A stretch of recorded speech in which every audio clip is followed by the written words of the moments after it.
ಎಲ್ರಿಗೂ ನಮಸ್ಕಾರ. Welcome to Sandhya Shetty's kitchen. ಮರ್ಗೆಣ್ಸಿಂದ ಬಹಳ ರೀತಿಯ ಅಡುಗೆಗಳನ್ನು ತಯಾರು ಮಾಡ್ತಾರೆ. ನಾನಿವತ್ತು ಮರ್ಗೆಣ್ಸನ್ನು ಯೂಸ್ ಮಾಡಿ ಬಾಜಿನ ತಯಾರು ಮಾಡ್ತಾ ಇದ್ದೀನಿ. ಮರ್ಗೆಣ್ಸಿನ ಬಾಜಿ ತುಂಬಾ ಚೆನ್ನಾಗಿರುತ್ತೆ. ಚಪಾತಿಗೆ, ದೋಸೆಗೆ, ಇಡ್ಲಿಗೆಲ್ಲ ನಂಚ್ಕೊಂಡು ತಿನ್ನೋದಕ್ಕೆ ತುಂಬಾ ಚೆನ್ನಾಗಿರುತ್ತೆ. ಬನ್ನಿ ಹಾಗಿದ್ರೆ ರೆಸಿಪಿ ಹೇಗಿದೆ ಅಂತ ನೋಡೋಣ. ನಾನಿಲ್ಲಿ ಒಂದು ಮೀಡಿಯಮ್ ಸೈಜ್ನ ಮರ್ಗೆಣ್ಸನ್ನ ತೊಗೊಂಡಿದ್ದೀನಿ. ಮೊದಲಿಗೆ ಮರ್ಗೆಣ್ಸಿದು ಸಿಪ್ಪೆನ ರಿಮೂವ್ ಮಾಡಿಬಿಟ್ಟು ಈ ರೀತಿಯಾಗಿ ಚಿಕ್ಕ ಚಿಕ್ಕದಾಗಿ ಕಟ್ ಮಾಡಿಬಿಟ್ಟು ಒಂದು ಪಾತ್ರೆಗೆ ಸೇರಿಸ್ಕೊಂಡಿದ್ದೀನಿ ಬೇಯಿಸ್ಕೊಳ್ಳೋದಕ್ಕೆ. ಇದಕ್ಕೆ ಒಂದು 3ರಿಂದ 4 ಲೋಟ ಆಗುವಷ್ಟು ನೀರನ್ನು ಸೇರಿಸ್ಕೊಳ್ಳೋಣ. ಈ ರೀತಿ ಡೈರೆಕ್ಟಾಗಿಯೂ ಬೇಯಿಸ್ಕೊಳ್ಬೋದು ಅಥವಾ ಕುಕ್ಕರಲ್ಲಿನೂ ಬೇಯಿಸ್ಕೊಳ್ಬೋದು. ರುಚಿಗೆ ತಕ್ಕಷ್ಟು ಉಪ್ಪನ್ನು ಸೇರಿಸಿ ಚೆನ್ನಾಗಿ ಮಿಕ್ಸ್ ಮಾಡಿ ಮುಚ್ಚಳನ ಮುಚ್ಚಿಬಿಟ್ಟು ಬೇಯಿಸ್ಕೊಳ್ಳೋಣ. ಸ್ವಲ್ಪ ಟೈಮ್ ಆಗುತ್ತೆ ಇದು ಬೇಯೋದಕ್ಕೆ. ಕುಕ್ಕರಲ್ಲಿ ಆದರೆ ಬೇಗ ಆಗುತ್ತೆ, ಒಂದು 3-4 ವಿಜಿಲ್ಗೆ ಬೆಂದ್ಬಿಡುತ್ತೆ. ಚೆಕ್ ಮಾಡ್ಕೊಳ್ಳೋಣ ಬೆಂದಿದೆಯಾ ಇಲ್ವಾ ಅಂತ.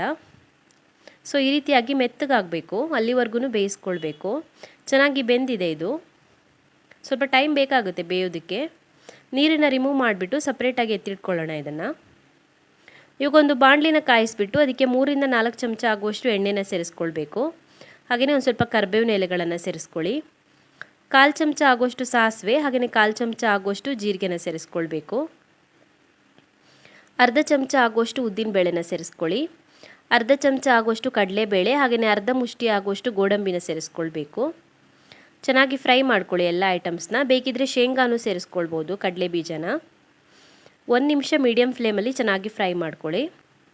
ಫ್ರೈ ಆದ ನಂತರ ಇದಕ್ಕೆ 4ರಿಂದ 5 ಉದ್ದಕ್ಕೆ ಸೀಳಿರುವಂಥ ಹಸಿಮೆಣಸಿನ್ಕಾಯಿನ ಸೇರಿಸ್ಕೊಳ್ತಾ ಇದ್ದೀನಿ, ಕಡಿಮೆ ಖಾರ ಇರುವಂಥ ಹಸಿಮೆಣಸಿನ್ಕಾಯಿನ. ಹಾಗೆಯೇ ಒಂದು ಚೆನ್ನಾಗಿ ಹೆಚ್ಚಿರುವಂಥ ಈರುಳ್ಳಿನ ಸೇರಿಸ್ಕೊಳ್ತಾ ಇದ್ದೀನಿ. ಒಂದು ದೊಡ್ಡ ಸೈಜ್ನ ಈರುಳ್ಳಿನ ಈ ರೀತಿ ತೆಳುವಾಗಿ ಕಟ್ ಮಾಡಿಬಿಟ್ಟು ಸೇರಿಸ್ಕೊಂಡಿದ್ದೀನಿ. ಚೆನ್ನಾಗಿ ಫ್ರೈ ಮಾಡ್ಕೊಳ್ಬೇಕು. ಈರುಳ್ಳಿನ ಸೇರಿಸ್ಬಿಟ್ಟು ಈರುಳ್ಳಿ ಸಾಫ್ಟ್ ಆಗೋವರೆಗೂ ಫ್ರೈ ಮಾಡ್ಕೊಳ್ಬೇಕು. ಈರುಳ್ಳಿ ಚೆನ್ನಾಗಿ ಫ್ರೈ ಆಗಿ ಸಾಫ್ಟ್ ಆದ ನಂತರ ಇದಕ್ಕೆ ನಾವು ಆಲ್ರೆಡಿ ಬೇಯಿಸಿಟ್ಕೊಂಡಿರುವಂಥ ಮರ್ಗೆಣ್ಸನ್ನು ಸೇರಿಸ್ಕೊಳ್ಳೋಣ. ನೀರನ್ನು ರಿಮೂವ್ ಮಾಡಿಬಿಟ್ಟು ಸೇರಿಸ್ಕೊಳ್ಳಿ. ಚೆನ್ನಾಗಿ ಮಿಕ್ಸ್ ಮಾಡ್ಕೊಳ್ಳಿ. ಇದಕ್ಕೆ ಬೇರೇನು ಮಸಾಲೆ ಸೇರಿಸ್ಲಿಕ್ಕಿಲ್ಲ, ಅರಿಶಿನ ಪುಡಿ ಒಂದು ಸೇರಿಸಿದ್ರೆ ಸಾಕಾಗುತ್ತೆ. 1/4 ಚಮಚ ಆಗುವಷ್ಟು ಅರಿಶಿನ ಪುಡಿ ಸೇರಿಸ್ಕೊಳ್ತಾ ಇದ್ದೀನಿ. ಚೆನ್ನಾಗಿ ಮಿಕ್ಸ್ ಮಾಡ್ಕೊಳ್ಳಿ. ರುಚಿಗೆ ತಕ್ಕಷ್ಟು ಉಪ್ಪನ್ನು ಸೇರಿಸ್ಕೊಳ್ಬೇಕು. ನಾನು ಬೇಯಿಸುವಾಗ ಒಂದು ಸ್ವಲ್ಪ ಉಪ್ಪು ಹಾಕ್ಕೊಂಡಿದ್ದೆ, ಈಗ ಮತ್ತೆ ಇನ್ನೊಂದು ಸ್ವಲ್ಪ ಉಪ್ಪನ್ನು ಸೇರಿಸ್ಕೊಂಡಿದ್ದೀನಿ. ಚೆನ್ನಾಗಿ ಮಿಕ್ಸ್ ಮಾಡ್ಕೊಳ್ಬೇಕು ಉಪ್ಪನ್ನು ಸೇರಿಸಿದ ನಂತರ. ನಾನು ಇದನ್ನು ಲೈಟಾಗಿ ಮ್ಯಾಶ್ ಮಾಡ್ಕೊಳ್ತಾ ಇದ್ದೀನಿ ಮ್ಯಾಶರ್ನ ಸಹಾಯದಿಂದ.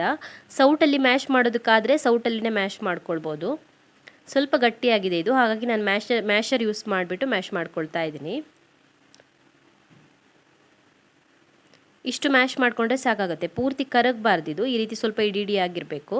ಇದಕ್ಕೊಂದು ಅರ್ಧ ಲೋಟ ನೀರನ್ನು ಹಾಕ್ಕೊಳ್ತಾ ಇದ್ದೀನಿ. ಇಷ್ಟು ಡ್ರೈ ಇರಲ್ಲ ಬಾಜಿ, ಇಷ್ಟು ಡ್ರೈ ಇದ್ದರೆ ಚೆನ್ನಾಗಿರಲ್ಲ. ಚೆನ್ನಾಗಿ ಮಿಕ್ಸ್ ಮಾಡ್ಕೊಳ್ಳೋಣ ನೀರನ್ನು ಸೇರಿಸ್ಬಿಟ್ಟು. ಚೆನ್ನಾಗಿ ಮಿಕ್ಸ್ ಮಾಡ್ಕೊಂಡ ನಂತರ ಮುಚ್ಚಳನ ಮುಚ್ಚಿಬಿಟ್ಟು ಒಂದು 2 ನಿಮಿಷ ಕುಕ್ ಮಾಡ್ಕೊಳ್ಳೋಣ. ಇದನ್ನು ಚೆನ್ನಾಗಿ ಮಿಕ್ಸ್ ಆಗಲಿ ಫ್ಲೇವರ್ ಎಲ್ಲ. ಮುಚ್ಚಳನ ಮುಚ್ಚಿ ಒಂದು 2 ನಿಮಿಷ ಕುಕ್ ಮಾಡ್ಕೊಳ್ಳೋಣ. ನೀರು ಸೇರಿಸಿದ ನಂತರ ಮುಚ್ಚಳನ ಮುಚ್ಚಿಬಿಟ್ಟು ಒಂದು 2 ನಿಮಿಷ ಕುಕ್ ಮಾಡ್ಕೊಂಡಿದ್ದೀನಿ. ಚೆನ್ನಾಗಿ ಕುಕ್ ಆಗಿದೆ. ಕೊನೆಯದಾಗಿ ಇದಕ್ಕೆ ಚೆನ್ನಾಗಿ ಹೆಚ್ಚಿರುವಂಥ ಕೊತ್ತಂಬರಿ ಸೊಪ್ಪನ್ನು ಸೇರಿಸ್ಕೊಳ್ಳೋಣ. ಚೆನ್ನಾಗಿ ಮಿಕ್ಸ್ ಮಾಡ್ಕೊಳ್ಳಿ ಕೊತ್ತಂಬರಿ ಸೊಪ್ಪನ್ನು ಸೇರಿಸ್ಬಿಟ್ಟು. ಇವಾಗ ಕನ್ಸಿಸ್ಟೆನ್ಸಿ ಕರೆಕ್ಟಾಗಿ ಬಂದಿದೆ. ಇದೇ ಹದದಲ್ಲಿ ಇರಬೇಕು, ಜಾಸ್ತಿ ಡ್ರೈ ಇದ್ದರೆ ಚೆನ್ನಾಗಾಗಲ್ಲ. ಇದೇ ಹದದಲ್ಲಿ ಇರಬೇಕು. ರೆಡಿಯಾಗಿದೆ ಇದು ಸರ್ವ್ ಮಾಡೋದಕ್ಕೆ. ತುಂಬಾ ಟೇಸ್ಟಿಯಾಗಿರುತ್ತೆ, ಹಾಗೆಯೇ ಹೆಲ್ತ್ಗೂ ಕೂಡ ತುಂಬಾ ಒಳ್ಳೆಯದಿದು.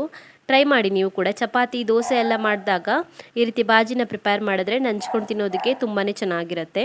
Thank you for watching my video. ನಿಮಗೆ ವಿಡಿಯೋ ಇಷ್ಟವಾಗಿದ್ದರೆ ವಿಡಿಯೋಗೊಂದು ಲೈಕ್ ಕೊಡಿ, ಹಾಗೆಯೇ ಕಮೆಂಟಲ್ಲಿ ತಿಳಿಸಿ ಹೇಗಿದೆ ಅಂತ.